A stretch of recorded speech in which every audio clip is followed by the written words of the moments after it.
We went into dish number 7, which was sauteed foie gras with braised bardock and tonkatsu sauce.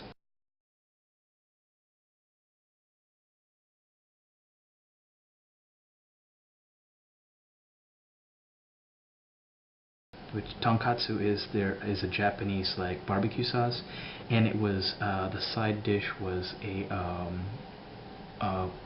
pork glaze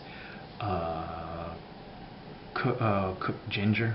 Like it was ginger cooked in a little bit of pork glaze, and the two different types of sauces were like a pork sauce or like a foie gras sauce, which was the thin stripes on it, and then you have the tonkatsu sauce right next to the foie gras. Underneath is the bardock, and underneath that, the greenie is a wok cooked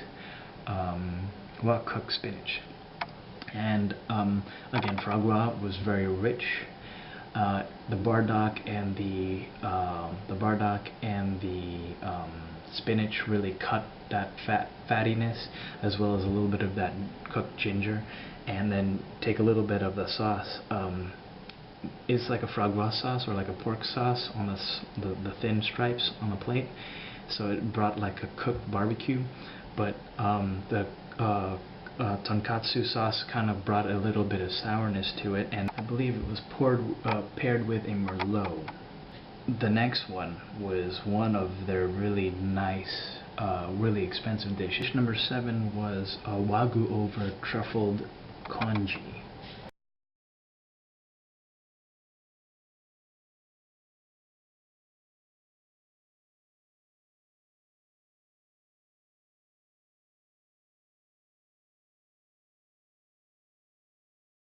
Now, congee is a Japanese or Chinese, like a porridge, similar to the Filipino porridge, but it was thinner. Wagyu is a Kobe beef that's slightly cooked, and you can see that there's from the picture there's truffles on top. The congee was flavored with a little bit of chopped truffles and truffle oil, and that was paired with, another red. I forget what that is, and this one was a medium red. Previous one was more of a full-bodied red because of the foie gras.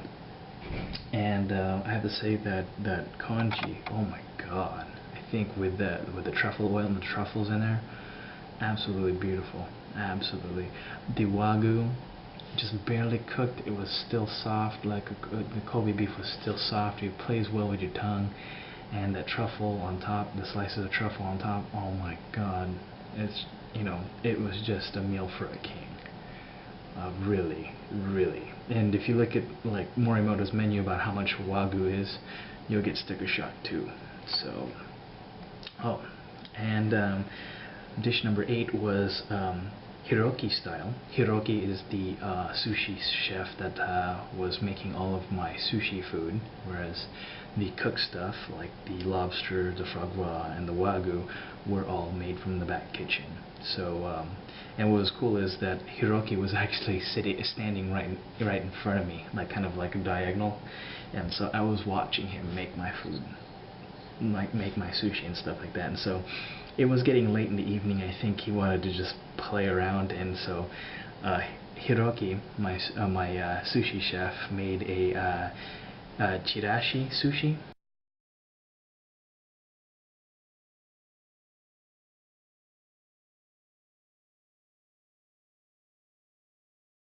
Now,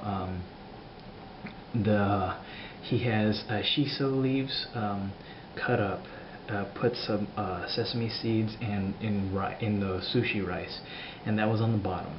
And then you have egg, you have salmon, I want to say salmon eggs or some kind of fish eggs. You have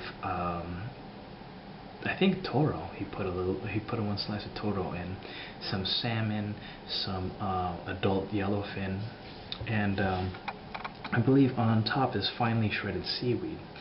and I wasn't told how to eat it. And I believe David has never seen it served on a tasting menu before, so that's the reason why he was kind of taken back. He's like, I don't know how to attack it, so I just started picking at the top and going down, and Hiroki afterwards, he goes, I didn't expect you to eat it from top down. I wanted you to actually take it all down, bring it all down from the look, mix it all together, and then eat it. Apparently, Chirashi is what sushi chefs make for themselves after hours. Like, after a long day of work, this is what they eat. They basically eat whatever's nice and left over from the cuts of fish and whatnot, and they have it for their dinner. And so I noticed that the chefs were laughing a little bit about what he was doing. Basically, he was making it all look, I think they were laughing because they were making it all look pretty, and it really isn't. I mean, sushi chefs, after a long day of work, you just want to just eat. So I did appreciate his attention to trying to make it look pretty, but had I known that you had to demolish it first and mix everything together, it would taste a lot better, because the shisa leaves that were shredded inside that were embedded with the rice was a little overpowering, and so it was just it felt a little much. But I can see how the shisa leaves really work well if you were to just mix it together like almost like a mixed rice with everything in it. So had I known that, it would probably taste a lot better to me, a hell of a lot better for me. And let's see. Oh, for dessert, course number 9, I have 2. So apparently the pastry chef likes to have some fun, and so their pastry chef had something called, he nicknamed it the Black Beast.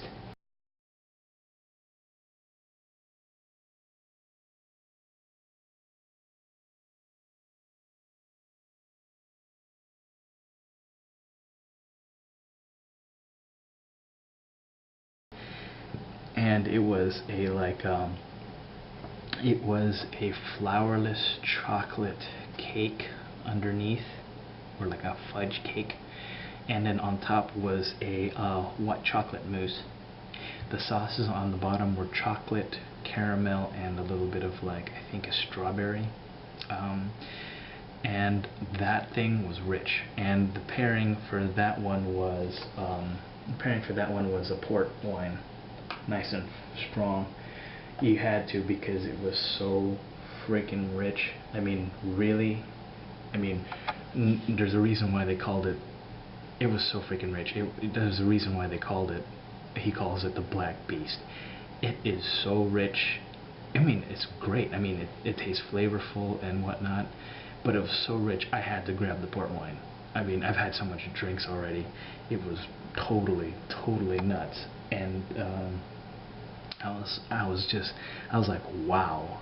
It's something that it's as rich as some stuff that I got from Butterflower Sugar, that's local to me, that's in Mountain View. It's a pastry shop. So it was really rich, and the port wine just cut into that richness very well, actually.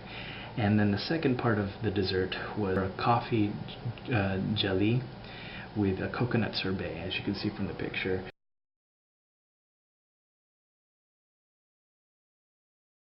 It looks really nice. It has a nice the jelly has a nice flavor to it.